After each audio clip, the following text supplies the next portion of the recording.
मिजोरम, जो भारत का 23वां राज्य बनकर भारत के नक्शे पर उभरा। आज़ादी के समय तो ये भारत का ही हिस्सा था, लेकिन बाद में ये भारत से अलग होकर एक राष्ट्र बनना चाहता था और 1966 में तो यहाँ के लोगों ने इसे अलग राष्ट्र घोषित भी कर दिया था। और ये सब शुरू हुआ था चूहों की वजह से। यस, चूहों की वजह से। क्या है ये पूरी कहानी और फिर आखिर में ये भारत का राज्य 23वां कैसे बना, देखते हैं इस वीडियो में। नमस्ते, हम पढ़ रहे इंडियन पॉलिटी और इंडियन पॉलिटी में यूनियन एडिट्स टेरिटरीज चैप्टर में अब हम पढ़ेंगे मिजोरम के बारे में, जिसे 21 जनवरी 1972 को यूनियन टेरिटरी बना दिया गया था और उसके बाद 20 फरवरी 1987 को भारत का 23वां राज्य बना दिया गया।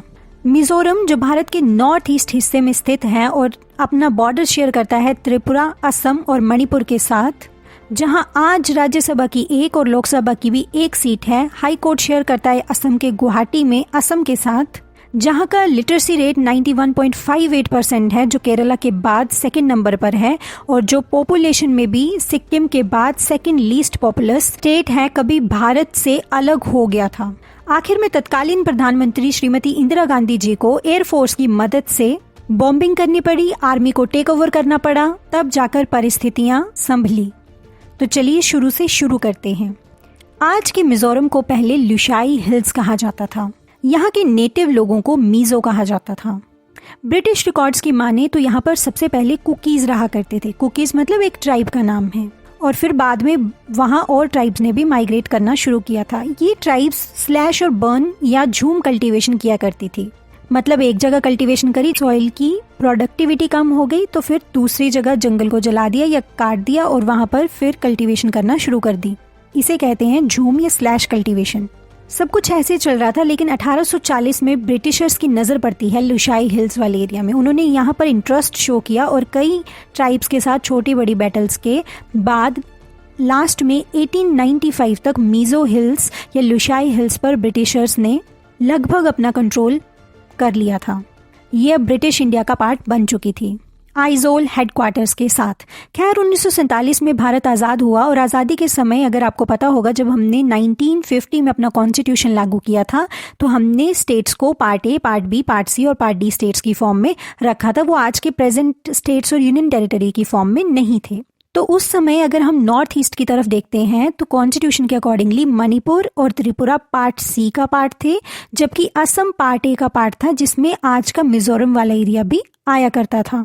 ब्रिटिशर्स ने यहाँ पर क्रिश्चियन मिशनरीज भेजे थे, जिसकी वजह से यहाँ पे क्रिश्चियनिटी स्प्रेड हुई थी। बहुत सारे लोगों ने बिना किसी रेजिस्टेंस के क्रिश्चियनिटी को अपनाया था।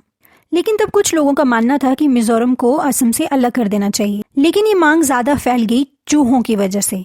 चूहे, जी हाँ, चूहों की वजह से। लुशाई हिल्स नॉर्थ ईस्ट का पार्ट है और यहाँ पर बारिश बहुत ज्यादा होती है, जिसकी वजह से कल्टीवेशन कम होती है। लेकिन ये एरिया बैम्बू कल्टीवेशन के लिए बहुत ज्यादा इंपॉर्टेंट था। यहाँ पर बहुत ज्यादा बैम्बू कल्टीवेशन हुआ करती थी। बात है साल 1958 से 1960 के बीच की, जब उस बैम्बू यानी बांस के ऊपर आए फूल। वैज्ञानिक दृष्टि से देखा जाए तो बांस के ऊपर 40-50 साल बाद फूल आते हैं, जिसकी वजह से जब चूहे उन फूलों को कंज्यूम करते हैं तो उनकी फर्टिलिटी इंक्रीज होती है, जिससे माउस या चूहों की पॉपुलेशन ज्यादा हो जाएगी। और जब पॉपुलेशन ज्यादा होगी तो वो घरों में आएंगे, वो फसलों को बर्बाद करेंगे, वो घरों में रखे हुए अनाज को खराब करेंगे, और उस एरिया में तो वैसे ही अनाज कम था। तो लुशाई हिल्स के ब्लू माउंटेन्स में बैम्बू पे जो फ्लावर आए थे, उसकी वजह से जो माउस की पॉपुलेशन बढ़ी, उसकी वजह से वहां पर आ गया अकाल, क्योंकि खाने को कुछ नहीं बचा। इस अकाल को वहां के नेटिव लोग मौतम कहा करते हैं और कहा जाता है कि ये हर 40-50 साल बाद आता ही है। इस अकाल से निपटने के लिए वहां के नेटिव लोगों ने मीजो नेशनल फेमाइन फ्रंट बनाया, जो बाद में एक पॉलिटिकल ऑर्गेनाइजेशन में बदल जाएगा और उसका नाम होगा मीजो नेशनल फ्रंट 1960-61 के करीब। इसने सरकार से मांग करी थी कम से कम 1.5 से 2 लाख रुपया दिया जाए ताकि हम इस अकाल से निकल पाएं, लेकिन उस समय सरकार ने इस पर ज्यादा ध्यान नहीं दिया। इसके साथ ही वहाँ की जो स्टेट गवर्नमेंट थी, क्योंकि लुशाई हिल्स वाला एरिया आज का मिजोरम वाला एरिया आता था असम गवर्नमेंट के अंदर, तो असम गवर्नमेंट ने एक बात कही कि हम स्टेट लैंग्वेज का दर्जा दे रहे हैं असमी लैंग्वेज को। तो जिसको असमी लैंग्वेज नहीं आती, असम की लोकल नेटिव लैंग्वेज, अब वो सरकारी नौकरी नहीं पा सकता। लेकिन मीजो तो ट्राइब्स थी, उन्हें असमी लैंग्वेज नहीं आती थी, जिससे मीजो लोगों को बहुत ज़्यादा घाटा हो रहा था। सरकारी नौकरी अब वो नहीं पा सकते थे, तो इसने एक आंदोलन का रूप ले लिया कि असम लैंग्वेज हमारे ऊपर थोपी जा रही है। मीजो नेशनल फ्रंट के लोगों ने आगे आकर आंदोलन बढ़ाना शुरू कर दिया, जो पहले पीसफुल था लेकिन बाद में कुछ एरियाज में वायलेंट भी हुआ था। इसका प्रमुख चेहरा थे लाल डेंगा, जिन्हें 1963 में गिरफ्तार भी किया गया था, लेकिन बाद में सबूतों के अभाव में उन्हें बरी कर दिया गया था। लेकिन उसके अगले ही साल 1964 में असम गवर्नमेंट ने असम बटालियन को निरस्त कर दिया, जिसमें बहुत ज्यादा मीजो लोग या यूं कहें कि मीजो सोल्जर्स काम करते थे, जिससे वो अनएम्प्लॉयड हो गए। और जब वो अनएम्प्लॉयड हुए, क्योंकि वो आर्मी का पार्ट थे, तो उन्होंने जाके ज्वाइन कर लिया मीजो नेशनल फ्रंट, जिससे वो मीजो नेशनल आर्मी बन गई। अब इनके पास ट्रेनिंग है तो ये इंसर्जेंट एक्टिविटीज में भी एक्टिव हो गए। और फंड और हथियार सप्लाई करने के लिए हमारे पर्सनल दुश्मन चाइना और पाकिस्तान तो हैं ही। दूसरी तरफ 1965 में इंडिया और पाकिस्तान का वॉर यानी युद्ध शुरू हो गया था, जिससे नॉर्थ ईस्ट की तरफ ज्यादा ध्यान नहीं जा सका। उस समय देश के प्रधानमंत्री थे लेट श्री लाल बहादुर शास्त्री।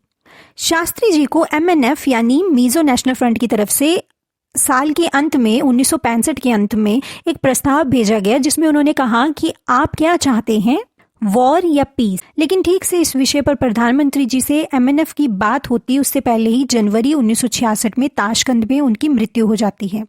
जहां दिल्ली में इस बात पर पॉलिटिकल सिचुएशन बदल गई थी, उसी तरफ नॉर्थ ईस्ट में मणिपुर वाले एरिया में आजादी का आंदोलन बढ़ गया था। अब MNF का मानना था कि भारत सरकार इस काबिल नहीं है कि मिजोरम को उसका पार्ट बना के रखा जाए, इसलिए वो चाहते थे कि मिजोरम को असम से नहीं बल्कि भारत से ही अलग कर दिया जाए, एक अलग राष्ट्र बना दिया जाए, अलग नेशन। और इसीलिए 28 फरवरी 1966 को MNF के प्रमुख नेता लाल डेंगा ने ऑपरेशन जेरिको लॉन्च कर दिया। 1 मार्च 1966 को आइजोल से सारे कम्युनिकेशन ट्रांसपोर्टेशन कनेक्शंस को तोड़ दिया गया। सरकारी दफ्तरों को MNF ने अपने अधीन ले लिया और असम राइफल के हेडक्वार्टर पर आइजोल में तिरंगे को उतारकर MNF ने अपना झंडा लगा दिया। उस समय देश की प्रधानमंत्री बन चुकी थी श्रीमती इंदिरा गांधी जी। उन्होंने सोच विचार करके एयरफोर्स के थ्रू 3 मार्च को यानी 2 दिन बाद एरोप्लेन से पर्चे गिराए, जिसमें नेटिव या लोकल लोगों को इस विद्रोह में शामिल होने से इनकार किया गया था कि आप इस विद्रोह में शामिल ना हो। लेकिन बढ़ते विद्रोह को देखते हुए 5 मार्च को एयरफोर्स ने आइजोल में बॉम्बिंग शुरू कर दी, जिससे लोगों में गुस्सा और भी ज्यादा बढ़ गया। मीडिया प्रेशर में श्रीमती इंदिरा गांधी जी को मीडिया के सामने ये बोलना पड़ा था कि हमने बॉम्बिंग नहीं की है, बल्कि हमने राशन को ड्रॉप आउट करवाया था एयरफोर्स के प्लेन से। लेकिन कुछ वो बॉम्ब्स जो एक्सप्लोड नहीं हुए थे, इस बात का सबूत थे कि बॉम्बिंग हुई है। लेकिन फिर भी भारी गोलीबारी के बीच में भी एयरफोर्स और इंडियन आर्मी की हेल्प से मिजोरम की सारी बाउंड्रीज को सील कर दिया गया, कर्फ्यू लगा दिया गया, आर्मी ने सिचुएशन को कंट्रोल किया। इसी बीच लाल डेंगा MNF के प्रमुख नेता पूर्वी पाकिस्तानी आज के बांग्लादेश भाग गए, जिसके बाद वो वहां से लंदन चले जाएंगे। सिचुएशन काफी हद तक कंट्रोल में थी, तो उस समय के field marshal general Manik show ने ये सजेस्ट किया कि लोकल लोगों को इंसर्जेंसी से दूर रखने के लिए कई नए गांव बसाने पड़ेंगे, कई पुराने गांवों को बदल के कई नई जगह बसाना पड़ेगा, जिसमें से काफी गांवों को नई जगह बसाया गया। धीरे धीरे वक्त आगे बढ़ा, सिचुएशन कंट्रोल में आई और 1972 में मिजोरम को एक यूनियन टेरिटरी बना दिया गया 1972 में। लेकिन फिर भी MNF खत्म नहीं हुआ था, वो इंसर्जेंट ऑपरेशंस में इंडियन आर्मी से टक्कर लेता ही रहता था। समय आगे बढ़ा 1980 में लाल डेंगा जो समय लंदन में थे, इंडियन गवर्नमेंट से संपर्क करते हैं और सोल्यूशन की बात करते हैं। उस समय देश की प्रधानमंत्री थी श्रीमती इंदिरा गांधी, जिन्होंने कहा कि पीस अकॉर्ड तो साइन होंगे, लेकिन होंगे कॉन्स्टिट्यूशनल रूल्स या कॉन्स्टिट्यूशन वॉल्स के अंडर, और MNF को हथियार डालने पड़ेंगे।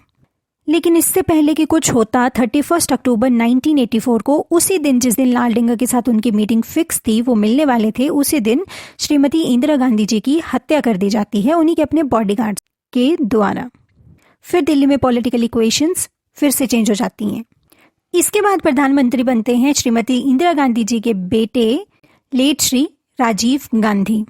काफी डिस्कशंस के बाद लास्ट में मिजोरम पीस अकॉर्ड साइन होते हैं 1986 में गवर्नमेंट ऑफ इंडिया और MNF यानी मीजो नेशनल फ्रंट के बीच में। और उसके बाद पार्लियामेंट से कॉन्स्टिट्यूशन में अमेंडमेंट होती है, 53rd कॉन्स्टिट्यूशन अमेंडमेंट एक्ट 1986, जो अलाउ करता है creation of the state of Mizoram on 20th Feb 1987 as a 23rd state of India, एक लोकसभा और एक राज्यसभा सीट के साथ।